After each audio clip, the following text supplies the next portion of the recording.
Amazon's announcement in November 2018 that it would build its HQ2 in Long Island City triggered an outpouring of public comment. Pundits, experts, and regular New Yorkers alike debated the meaning and the possible consequences of HQ2 on New York's employment and job base, as well as its housing, transportation, and infrastructural issues on both a local and citywide basis. By February, of course, Amazon had reneged on its plans and really raising important critical questions about what this could mean for the city's future relationship to big tech and big business. So to discuss these questions, we are thrilled tonight to be joined by the architect and professor Vishaan Chakrabarty, city planner and writer Alan Malik, sociologist and urban theorist Dr. Saskia Sassen, who I believe it will be joining us, community leader and activist Maritza Silva Farrell, and our moderator, New York Magazine's Justin Davidson. Now it's my great honor to introduce our distinguished moderator. Justin Davidson has been the classical music and architecture critic for New York Magazine since 2007. He won a Pulitzer Prize for his criticism in 2002 and an American Society of Newspaper Editors Criticism Award. He's contributed to The New Yorker, W, Travel and Leisure, the Los Angeles Times, Slate, and Salon. He's also appeared on WNYC and NPR. And he is the author of Magnetic City, a walking companion to New York, which is available in our gift shop. And I know sitting out by the cash register tonight. So Justin will welcome our panelist and launch the conversation. So please give me a hand in welcoming him. Hello, everybody. Thank you for being here. Thank you to the Museum of the City of New York for hosting one of several panels around the city that just happened to be happening. Another one tonight, another one next week, all around the same topic, but ours is by far the best. But it's clearly a hot topic. We had originally planned this to discuss what the city was going to be like now that Amazon was coming, and we quickly pivoted to what the city was going to be like now that Amazon is not coming.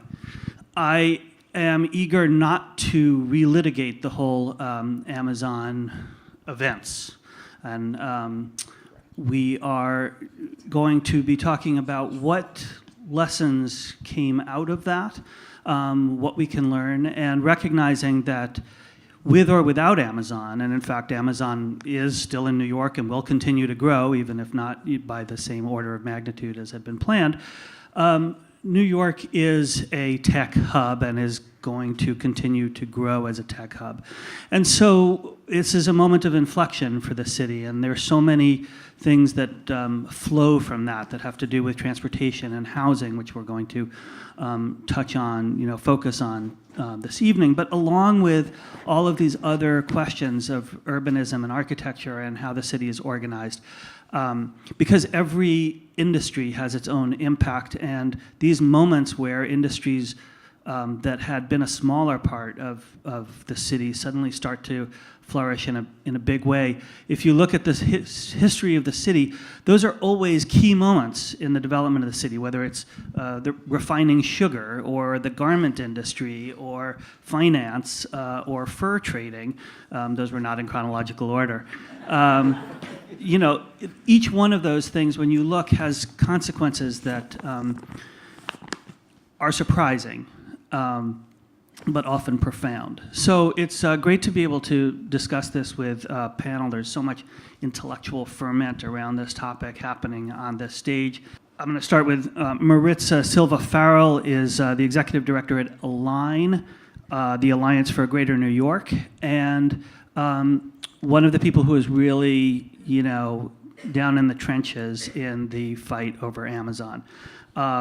We are hoping that Saskia Sassen, a sociologist from Columbia, will join us. I think she's having transit issues. Apparently, our subway in New York City is not perfect. Alan Malik is the author of The Divided City, Poverty and Prosperity in Urban America.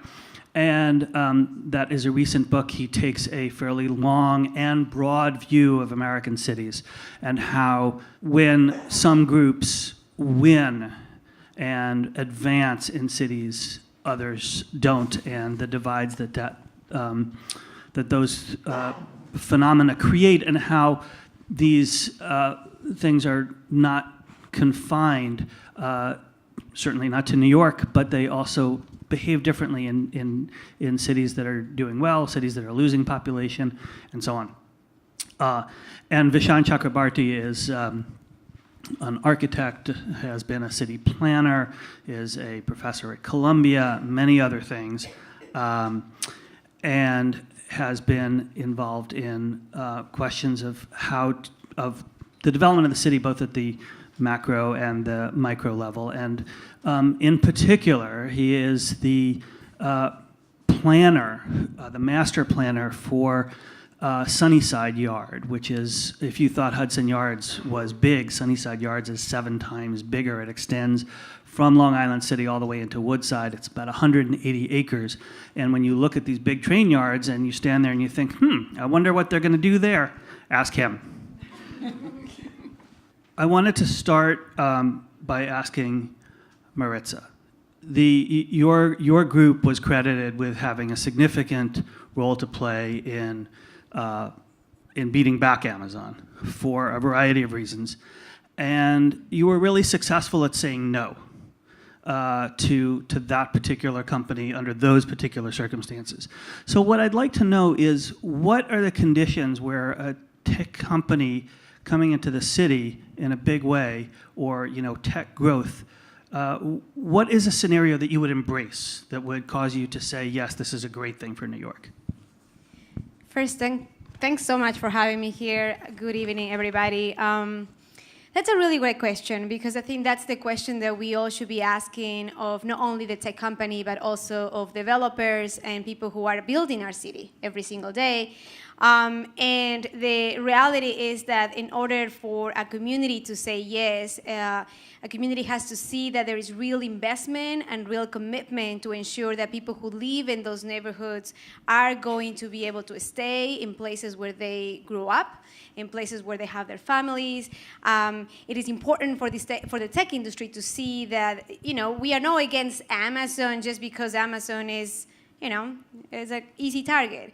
We are against the model that we were against the model that Amazon actually is providing in terms of how the tech industry is growing. And the reality is that in order to say yes, we have to see that there is an analysis in terms of when Amazon prosper, and if they prosper, our communities need to prosper too. Our communities, meaning folks of color, particular low-income communities who have not been able to access to jobs, and by looking at what kind of workforce development will be provided, right? So we're talking about training, right? They talk about, we're gonna have these $50,000 jobs for people in Long Island City. None of that was actually clear in terms of how they're gonna be hiring in the community, how they're going to be training in the community. And in order to say yes, you have to actually see all of those plans in place. And more importantly, a company that's trying to build and prosper needs to also think in relation to the impact that this will create. In Long Island City, the displacement of many folks who have had families for so many years was the biggest fear. Affordable housing already is a crisis in New York City, and in Long Island City was even bigger. At that moment, people were scared. We are going to be displaced. My family will have to find a place to live. So that's a problem. So the tech industry needs to think about how they are actually engaging. And lastly, if you really want to come to a city, you want to think about, no extracting resources that we don't have. We were talking about trains earlier, right? Our trains need investment, right? Our state and our city needs to be investing public funds into our transit system, our schools, rather than giving capital funds to Amazon, giving tax incentives and tax abatements. So corporations and tech industry need to think about what it is the future that they want to see in a city that can embrace everybody and not necessarily coming in to a neighborhood to extract resources and just say, I want, and if you don't give me, I'm just going to leave, which is essentially what happened. So, Alan, you've looked at a lot of cities in detail and with a lot of data backing up your observations.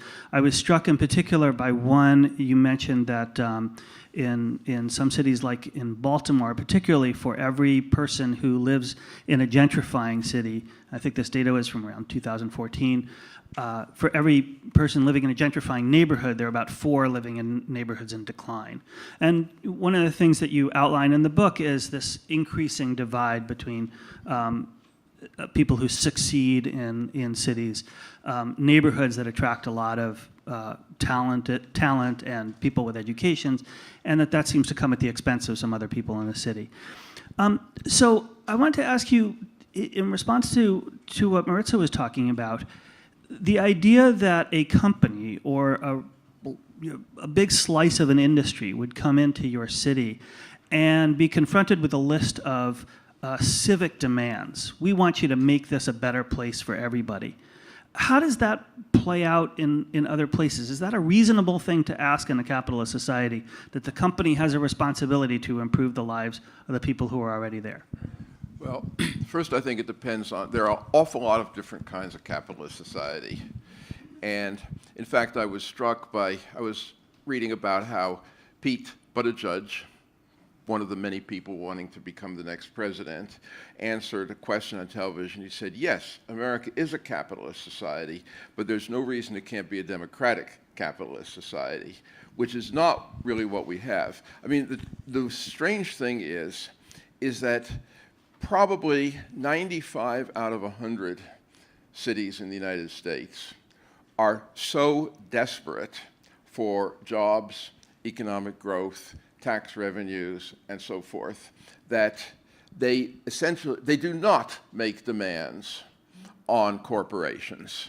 And as a result, I think corporations assume that it's the norm to be wanted just for themselves and not for anything that they would necessarily contribute over and above.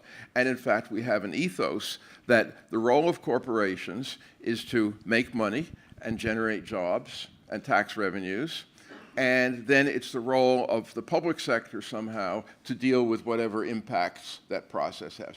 I don't think that's a healthy situation, but I think that has come to be seen as the norm in this country. And I think New York may be in a position, by virtue of its incredible economic power, to be able to challenge that norm. But not very many places are. Another thing that Maritza mentioned was displacement. Now, displacement is always framed as a kind of zero-sum game. If there are higher income people coming into a neighborhood, they're taking over land or existing real estate where people already live, and those people are being forced out. The issue of who gets to come into a city or a neighborhood or a region or a country is obviously very much on everybody's minds. It was really played a big role in the whole Amazon question.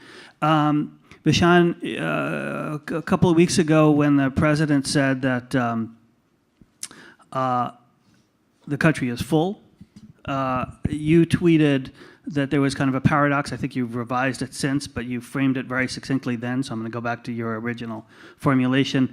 Vishaan's tweet said, conservatives, the country is full. Progressives, the city is full.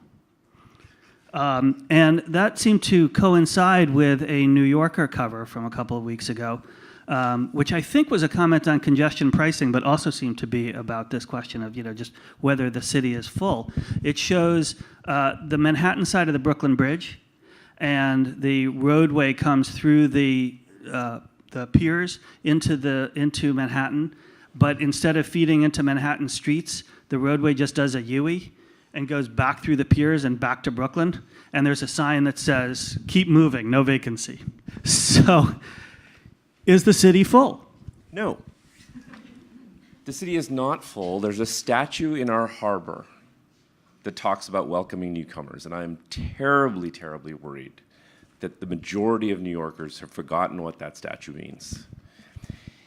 So here's the thing. I was a conditional supporter of the Amazon deal. I'm going to try to stick with your ethos of not relitigating. Maritza and I actually might look like we come from the opposite ends on this, but actually I agree with the vast majority of what she said in the front, which is there's no way they should have been allowed to come without supporting the infrastructure, the jobs, the local jobs, all the things that I think they were obliged to do in New York City. The problem was this: there was absolutely, there was so much heat and so little light. And what I was shocked to see was, and I do put this at the footstep of the president, because I think the president's driven everyone insane. I was shocked to see so many opponents, I'm not saying anyone on this stage, but so many opponents use the president's fact-free tactics. So for example, the $3 billion. So for all of the opponents who thought that Amazon was getting $3 billion that should otherwise go to subways and schools, where's the $3 billion for the subways and the schools? That money should be just sitting in a lockbox somewhere. You know what? It doesn't exist.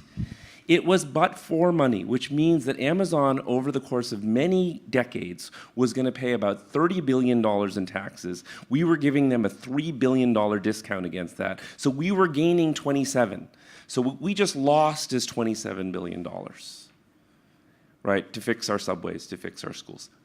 Number one. And there were some people who didn't understand that. There are other people who were intentionally misrepresenting that fact.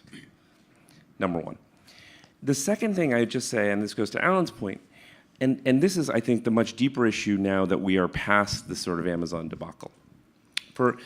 Let's say the majority of people in this room, let's stipulate for a second, had a lot of legitimate questions about a company like Amazon. Monopolistic practices, union issues, supporting ICE. Then we find out they didn't pay any income taxes. So let's go through that whole list of issues, okay? And say, let's stipulate we're all concerned about that. What has, and you can say that they either turned tail or ran, or we ran them out of town, depending on your perspective. It sort of doesn't matter. What has pushing them to a sprawling campus in North Virginia done on any of those issues? Is Amazon going to change any of those issues because we've pushed them into some sprawl? Or is this just sort of out of sight, out of mind environmental and social justice policy, meaning if it doesn't happen in our location, then it's okay, it happens in a red state somewhere?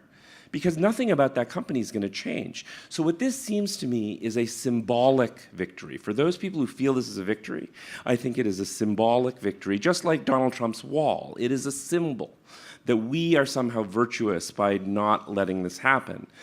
But back to your point, New York is one of the few cities that if we had let them in and had they started making financial commitments, I think we could have, once they had committed real dollars, turned the screws and started forcing some real change in some of their practices in a way that you're not going to see in Northern Virginia, precisely because of the issue that Alan mentioned, because most municipalities are not going to turn the screws on their companies. And then the last thing I'll just say is, as we talk about the future, how do we hold these issues in some consistent way? Shockingly, I've heard that New York City is about commerce. And there are big companies here like Goldman Sachs that I think someone quoted once as being a squid on the face of humanity. As people are saying, will Amazon unionize our workers? I didn't hear anyone say, well, is Bed Bath & Beyond doing that? Is Home Depot doing that? All these companies are already here. And if we're going to hold all those companies to that standard, how many jobs are going to be left in New York City? Right? So as we now talk about the future, I'm not saying each and every one of these issues is important, but whether we talk about them factually and consistently, I think is also important. I think the point you're making, I think, is really important, and I take it a step further, that ultimately it was about symbolism. Now, I was looking at some numbers. I like numbers. New York City is growing jobs at a rate of roughly 100,000 a year. Now, Amazon was going to add, since the ultimate goal was going to be very gradual. They were going to add about 1% to that total. Now, clearly, the difference of 1% in job growth is not going to have a significant impact on housing costs generally. Now, having a major facility go into a particular neighborhood can have an impact on its immediate neighborhood. But looked at writ large, the battle was largely a symbolic battle. And I think in terms of the impact, if one wanted to analyze exactly what the impact of Amazon would have been on housing costs and housing availability in Long Island City, I suspect that that issue could have been mitigated at a cost that would have been extremely manageable in terms of the overall financial impact of Amazon in terms of the city's revenues. So I think ultimately it was about symbolism, and it was about taking a stand. And as I said, perhaps New York is in a position where it can do that and still thrive, as long as Vishaan points out, it doesn't inquire too deeply into the behavior of the companies that are here already. But I think putting it in perspective, Amazon would not have so fundamentally changed anything about New York City compared to how it was perceived or treated in the media. So Amazon was seen as kind of the tip of the spear of the tech industry, as a whole, which, some people say, look at Long Island City and say, well, that's going to grow there anyway. It is already. And it's already growing. It's not just in Long Island City, but that is a natural place for it to go, particularly after the creation of the Cornell Tech campus on Roosevelt Island, which is right nearby. So, Maritza, I was wondering if we take for granted that tech is growing and will continue to grow in many different forms, and we recognize that new industries, especially quickly growing ones, each one has kind of been associated at different times in the city's history with particular kinds of housing. Right, so when we had sweatshops, we had tenements, and the combination of these work-live places, that created incredible density in a small part of the city. If you jump ahead to Wall Street, the connection between Wall Street and the creation of Battery Park City, for instance. So these industries have a profound effect on how we live and where housing occurs. Again, to try to make it positive and sort of look into the future, what would you like to see happen in terms of housing, not just locally, but across the city, as a result of a growing tech industry? Yeah, thanks. So I want to actually answer a little bit of what it was mentioned earlier. I think the question here is, what kind of economy do we want for our city, for our state, and for our country? Do we want an economy that is driven by Amazon, $1 trillion corporation that can decide for the future of us?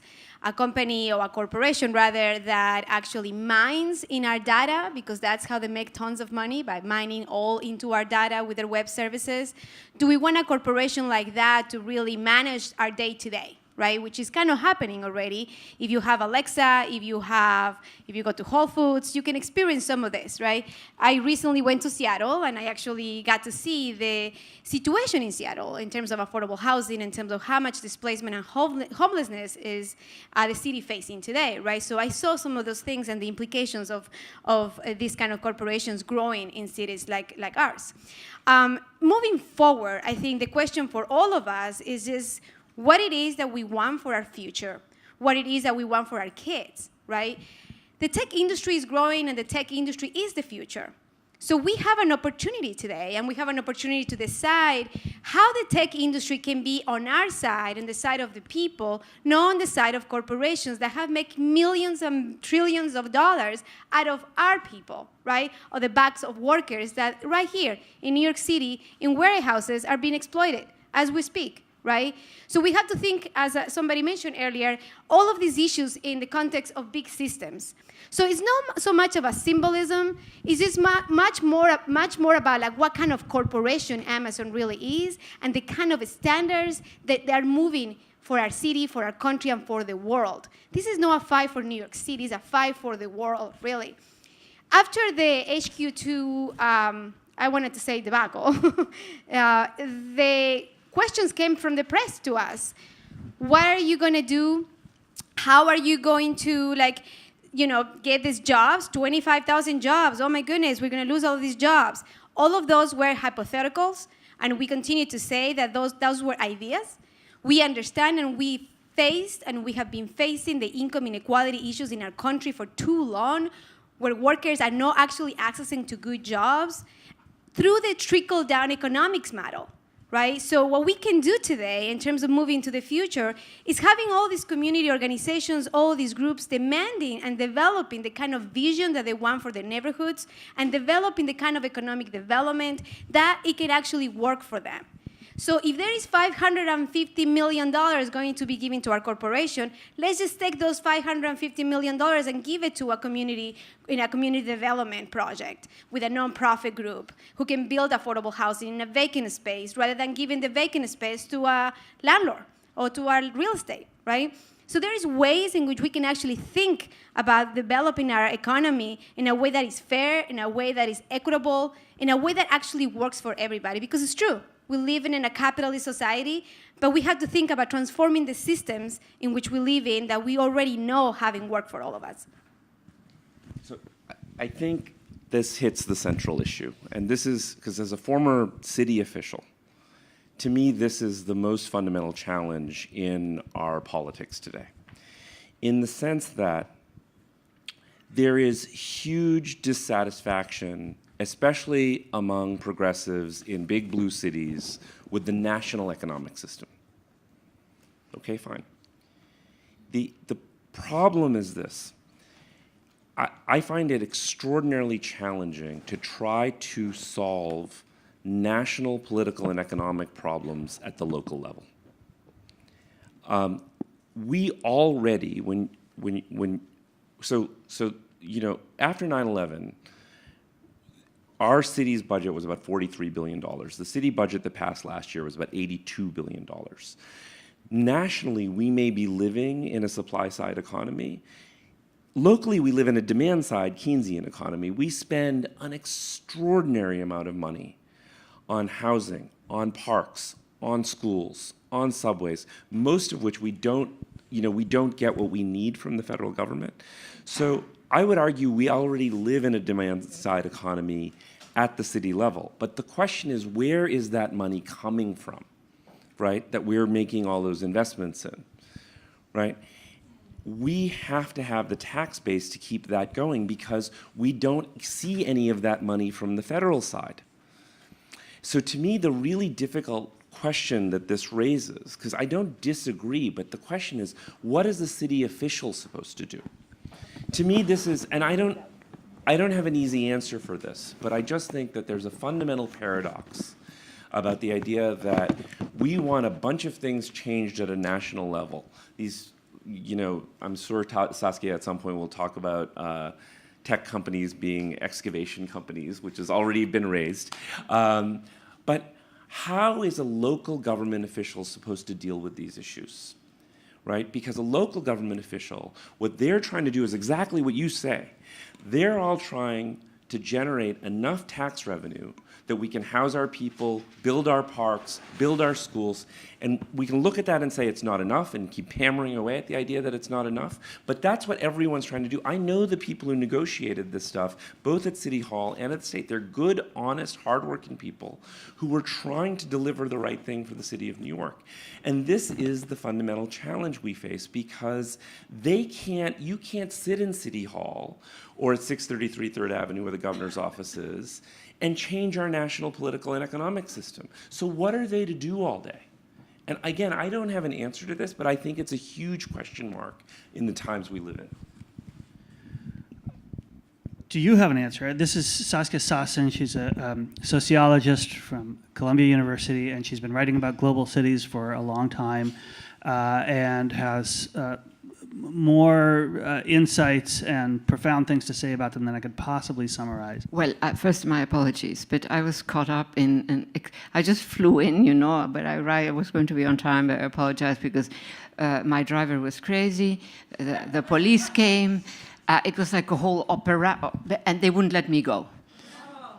This is a New York story. I came from London, I landed on time at 12, so it's not like, the big systems work, the little systems falling apart. So here is my take about what's happening with cities. And a marking moment is the 1980s, when a new kind of economy begins to install itself in cities. And it's very much caught up with the digital, and it's very much caught up with internationalisms. When you read the literature of that time, they are always saying, cities are no longer needed because you have the digital, etc., etc. And in fact, I was saying no, because these digital operations, no matter how much digital you have, you're going to need some material base, and we know for a fact that that is the case. But furthermore, insofar as this was a very networked economy, let's just focus on New York, but all the major cities went through this, as far as I'm aware of. And so what begins to happen is that as firms globalize, the big corporates need access to all kinds of forms of knowledge. They can no longer do it all in-house. And so what you have is a proliferation of highly specialized firms, each one of which can sell you 25 hours of Mongolian accounting, of Argentinian preferences for investment. They need each other. It's a highly networked sector. So when everybody was saying, we don't need cities, people are leaving the cities. Remember, cities were poor. Paris was poor, London was poor. We're talking the 1970s. New York was officially broke. They always do it properly, et cetera, et cetera. And so, but the work that I was doing told me, there's a whole new economy that is linked to the global. But if a firm wants to operate in 15 countries, they can no longer do all the work they need to do in-house. It just doesn't work that way. They need to subcontract, etc. What emerges out of that is this extraordinarily highly networked sector that you have to think of as this huge platform that sort of installs itself in all major cities, so that if the big corporates want 25 hours of this, 18 hours of that, etc., they can deliver.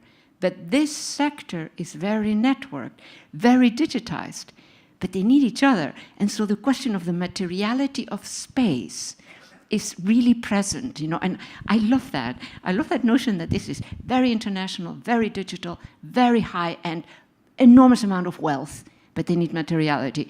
And look at the high financial sector. They also need only so much, but no matter how digitized, no matter how algorithmic mathematics is the dominant form, doesn't matter. They need terrain.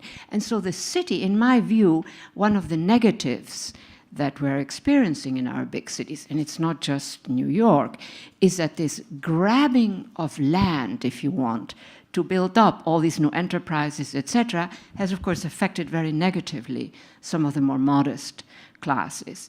And final point, can I just say one more thing? Of course. Yeah? Don't say of course, because... Well, you did say final. Lecture mode. No, I won't. No, this is something that I'm doing my research on now that I wanted to also share. And that is the financializing of buildings. So that the most extreme case, just to sort of, give you an image, but it's the most extreme. It's happening only in a few places.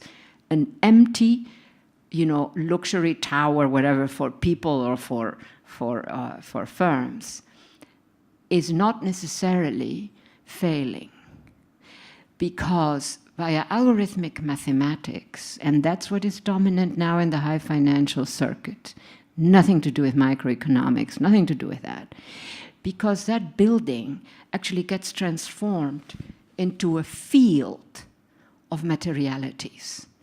The high investment sector is asking the financial system, you know what? I don't want derivatives. Derivatives, by the way, are for us. Derivatives are on the way down. Huh? So we are, for us, the commoners. In that high investment circuit, they don't want derivatives. They want asset-backed securities. Asset is the key word. And so what we see as a building, an empty building, the most extreme case, an empty building is actually a field of materialities that is delivering potentially more gains because you don't have to deal with people, right? It's about assets. I don't know if I'm communicating. Is this a bit too weird? But even if you didn't understand it all, this is the most extreme case. I mean, it's absolutely amazing. And the final little thingy, I recommend a film called Push, like Push, which is the representative for the United Nations on housing. She's gone to many parts of the world, spent time, and the film is amazing. And they have tracked big financial firms, how they are buying up big housing complexes for poor people. Now, what they're doing with it are two things. One thing is they're upgrading, and so they become very much fancier buildings. And the other thing is that, again, it works as an asset-backed security. So this is like a monstrous development, shaped by brilliant minds. Algorithmic mathematics is mostly physicists in high finance now. And they are just doing their stuff. They're not the high-level financiers who then extract the goods. So that was my contribution. So do you see, you've focused on finance since 1980. Do you see tech as represented by a company like Amazon or Google as an extension of the same thing, or is that a new chapter? With new Ironically, dynamics? I would say when you look at, what's the one that was going to leave but then decided to, which is the one that Amazon. Actually, Amazon... A little late to this conversation. Amazon appears like a sweet little commoner, as the Brits might say, because they actually sell you stuff, and you find yourself saying, well, welcome, a bit of stuff that you and I can. But the problem is that it becomes this concentrated power vector that is destroying all kinds of little firms, But it is different from what I described. I would say Amazon is still in the last time I checked at least. Amazon is, but we consider it as part of a sort of constellation of companies like Google that are really delivering intangible things across networks, but that result in very tangible, as you say, materiality, meaning buildings. Maybe Hudson Yards is the best, most visible example of some of this. But that is a little bit what we were dealing with Amazon and Long Island City, which is what was the city actually going to look like, feel like, how big are the buildings going to be, where are people who work there going to live, and how are they going to get there? All of these very nitty-gritty effects that flow out of some tech companies that do things that none of us, or some of us, really don't quite understand on a day-to-day basis.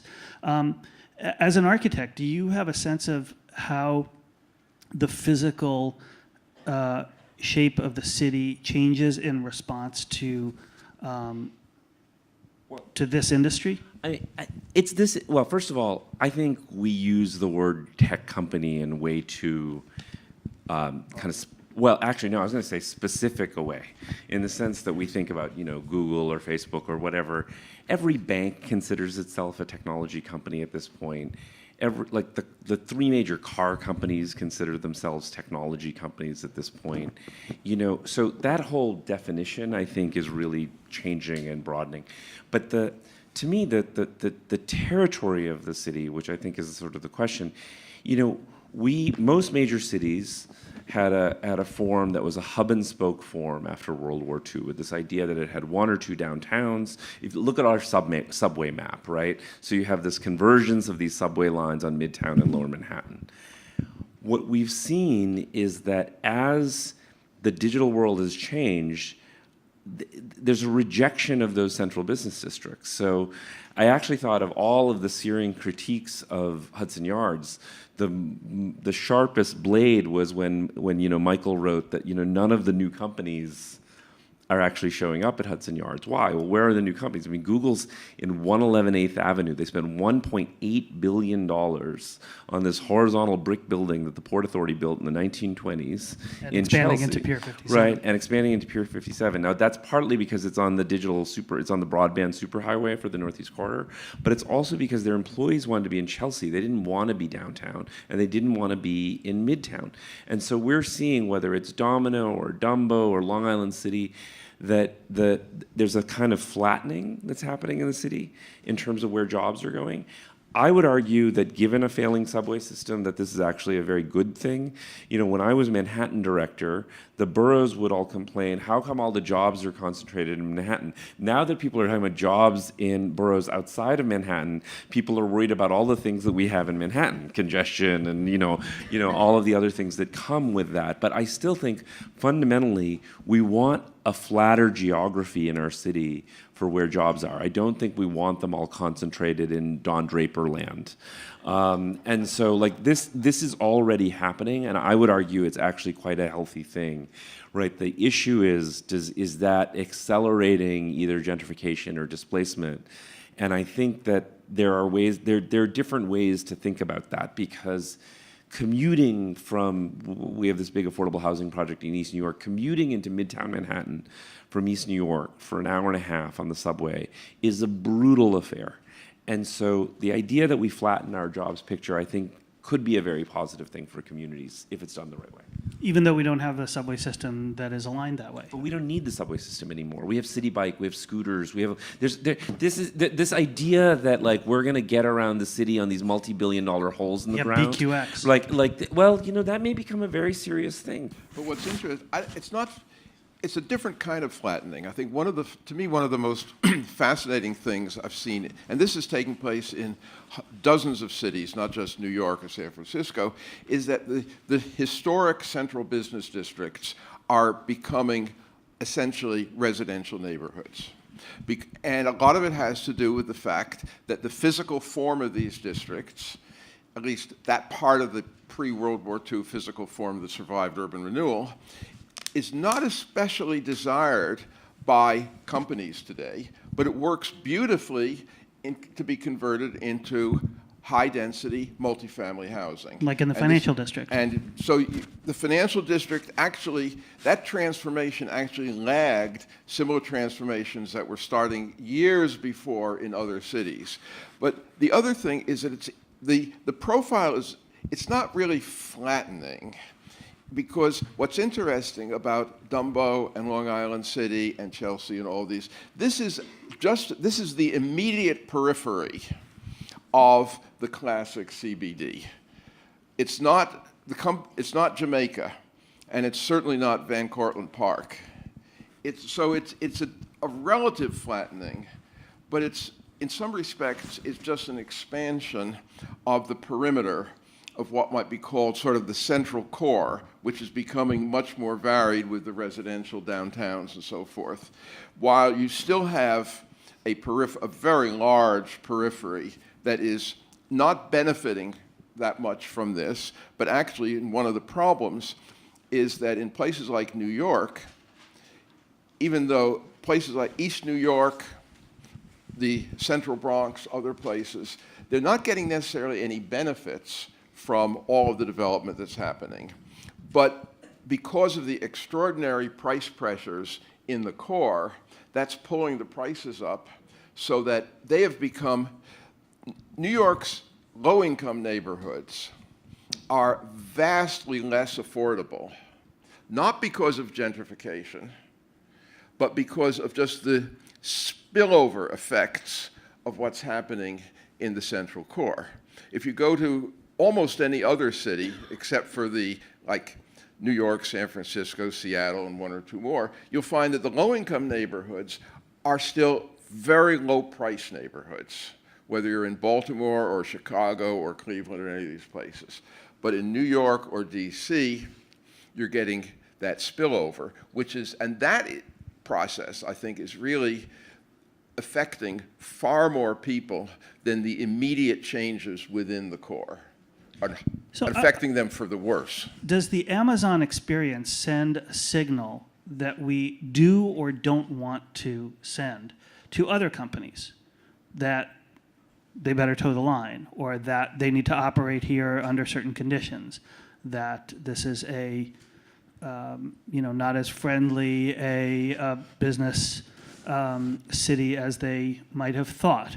Is that a good thing, or is that to the extent that that signal was sent, is that a good thing? Does that show the power of the people, or does that say to people who would be paying towards that enormous city budget in taxes, sorry, we don't want your money? Can I bring in a little transversal, it's like a little invading, a logic that invades what you're describing. And that is that I think the issue is that we have far too many of these enormous corporations, and we should enable at all levels of the city sort of local commerce. This is something that Europe has done better than we have. But this notion we are giving the big corporates more and more of all the domains that produce what we need, on a daily basis. I'm not even talking fancy stuff. I think this is a real issue. And that means that the little money that is spent in a neighborhood, part of that, money disappears from the neighborhood. What you want it is to circulate. It's a bit of a fantasy, but I think we need to get back to that kind of model. In other words, that you have a local economy which is going to be partial. The locals spend the money, the local bank can do a little bit better, the local shop can do a bit, so that we have a multiplier effect rather than an extractive logic that takes whatever the capacity for spending that neighborhood has, just disappears from the neighborhood. There is no circulation, if you want.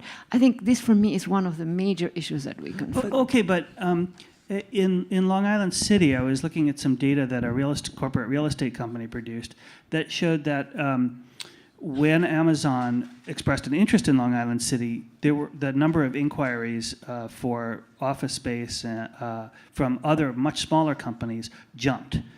So that's a good shadow effect. Yeah. Right. So, but the interesting thing is when they pulled out, no, the opposite happened. The demand soared. Hey, well, that's great. For 1 month, and then it dropped back. But it dropped back to where it was before they pulled out. And as far as I know, interest in Long Island City from other companies has really not diminished. The lesson appears to be that Amazon, even though they wound up not following through on their plans, showed the rest of the ecosystem, the business ecosystem, that this is a good place to do business. It was like sort of a declaration of faith. And so I'm wondering whether we're actually seeing a lot of the Amazon effect over maybe a slightly different timetable, even without Amazon. Any thoughts on that? Can I just share? I think I want to just share a little bit in terms of like who owns wealth, right? And here in New York City, the majority of wealth is owned by real estate, right? So I'm curious about that data that you're sharing. But the reality is that with Amazon, in terms of the model that we want to see for our city and for our country, has to be different. And it creates an opportunity for the circulation of wealth to happen in neighborhoods and in communities. So I will say, and I will argue, that the signal for Amazon or any kind of corporation is that times have changed. We here in New York City and in New York State have worked really hard to shift in terms of like who do we want to elect in government so that we actually have government representing us. And we cannot sell ourselves to whether it's Amazon or any big corporation just for them to decide, again, what our future can look like. Particularly when we're talking about people like Jeff Bezos.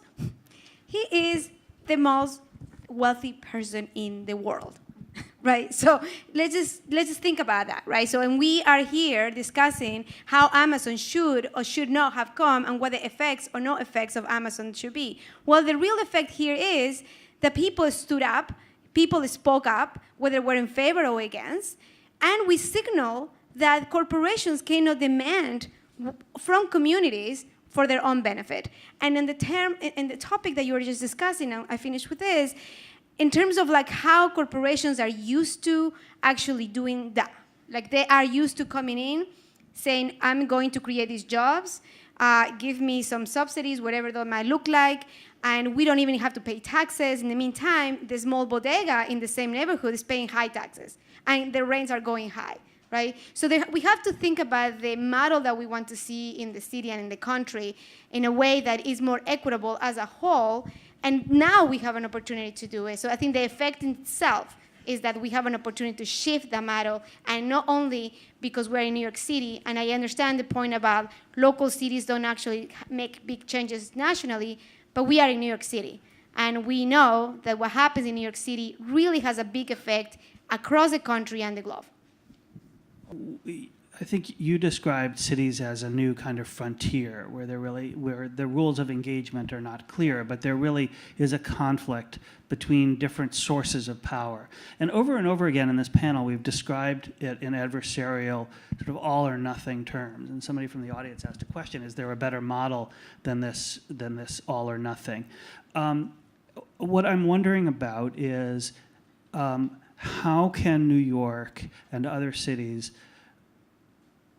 create a framework where it's not just, because I think the interesting thing was, I genuinely believe that the city officials who negotiated this deal thought of it as a negotiation, and that everybody was kind of surprised when it became public, and suddenly it turned into a fight, not a negotiation. So I'm wondering whether there is a way to create a framework in which actual negotiation, give and take, can happen, or is New York simply just not that kind of territory?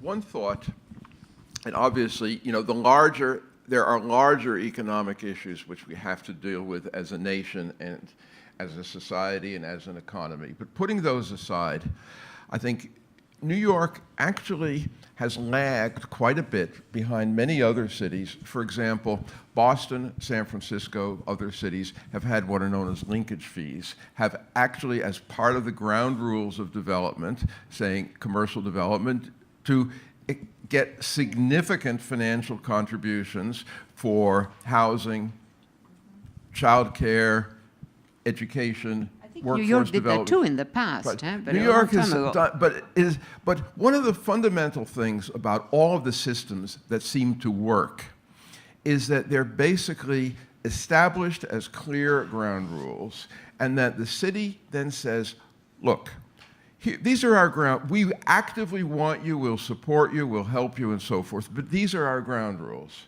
But part of the problem, the Amazon deal, Amazon didn't demand any incentives. Amazon basically said to all these cities, what are you offering? And in fact, Amazon made it very clear. Northern Virginia, the site there, offered virtually nothing in the way of incentives. And Amazon made it clear. New Jersey offered far more in the way of financial incentives than New York. Plenty of places did. Amazon made it very clear. It wanted to be in the place which had strong human capital, strong tech infrastructure. But companies want to know, what are the ground rules? You tell me what they are, and I will follow them. If you can basically say, you follow these ground rules, we assure you of being able to fit in. And New York didn't do that. Or what New York did and Amazon accepted turned out, in the end, not to be the ground rules that were acceptable to a lot of people in the city. But I think you have to first think through the ground rules, always being realistic. Are they things that will still make sense for corporations to locate in your city? Because again, companies have choices. There's always Northern Virginia. Can I ask each of you to suggest one or two ground rules? I have something. I mean, a very important ground rule in terms of how do we build our economy is through like how do we create those jobs and how those jobs are career jobs. And I would argue that those jobs happen when they are unionized and provide healthcare, insurance, and pensions. And that's one of the ground rules. Allow for workers to have a neutrality agreement so that they can actually be part of a contract with a union if they wish for. Amazon actively say to a city council hearing, we will not allow for workers to come together and unionize. And that is a big problem. Well, so just to be clear, would you say that being open to unionization is a ground rule if you want to do business in New York? That is For all companies moving to New York? I would say that's one of them. Because there's an awful lot of businesses that would turn tail and run. Right? Would you accept that? I mean, then those businesses shouldn't be here. Okay. New York City, I'm sorry, but New York City is one of the cities that it's very much a unionized city. And if we want to actually grow our economy, we have to think about how we're treating our workers and our workforce. And that is a really fundamental thing that actually we need to tackle on when we talk about growing our economy. All right. Anybody else want to suggest a ground rule or two for doing business in New York? Well, I think we should really try to enable small firms rather than these mega firms. I really think it matters. I think there's a lot of talent in a city like this, but they need support because there are all these big firms that can grab, the space, the clients, etc. And to follow up on that, do you accept the idea that Amazon or companies like Amazon, let's say Google, which was not striking the same kind of deals, also fosters the creation of a lot of ancillary small firms around it? Well, they do. We know that, right? I mean, there are two worlds for these big corporations. One, the one that we know about with all the fancy blah blahs, and then there is that other world where they have a lot of low-wage workers, a lot of impermanent work, So that's not an ideal model, but that is part of how these big firms function. So the issue is how can we upgrade that degraded half of all our big corporations have it. Right, Vishal, And they give them a slightly different name so that it doesn't, they don't get mixed up. But it is an abuse, I think. So do you want to play us out with... Well, I don't know if I have rules, but look, a couple of things. I own a small firm in New York City. It's incredibly difficult. So I think, but first of all, I'm very confused. You own a small firm? Yeah, I have a 30-person architecture firm, right? So, the thing is, and we do mainly, first of all, most of our work is in distressed areas like Detroit and Newark, and they would all kill to have our problems, number one. But to me, so ground rules, look, Saskia started with the 80s. In 1986 tax reform, what Reagan did is he made it literally illegal for the government to build public housing. And we have all since, and what I found interesting with the Amazon thing is we've all drank the neoliberal Kool-Aid of believing that government's inept. Everyone, and not just right-wingers, everyone. Everyone believes that the people who negotiated the deal were a bunch of morons. I heard that from many progressive friends. They're not morons. The government, we have a very sophisticated government, actually. And, we should have the ability to take, especially public land, and build public housing again. Build public low-scale office space again. We don't have that ability right now. And most people will go crazy, because you know why? The second there's a budget overrun, and I'm running that project as a government employee, you people will all come after me. The Post, the News, the New York Times, every single one of you will come after me with venom for misusing your tax dollars. Because that's the neoliberal environment we now sit in, which is why corporations have so much control. So I don't know if that's a ground rule, but we need to get back to the idea that the public can actually make investments, especially with a healthy tax base that actually also has a healthy private sector. Okay, well, I'm glad we solved that problem. Yes. We have solved the issue of housing a tech city. So there's really no need for you to go to any of the other panels on this topic or read anything else about it. Thank you all very much for joining us and for your questions, which hopefully I folded into the conversation.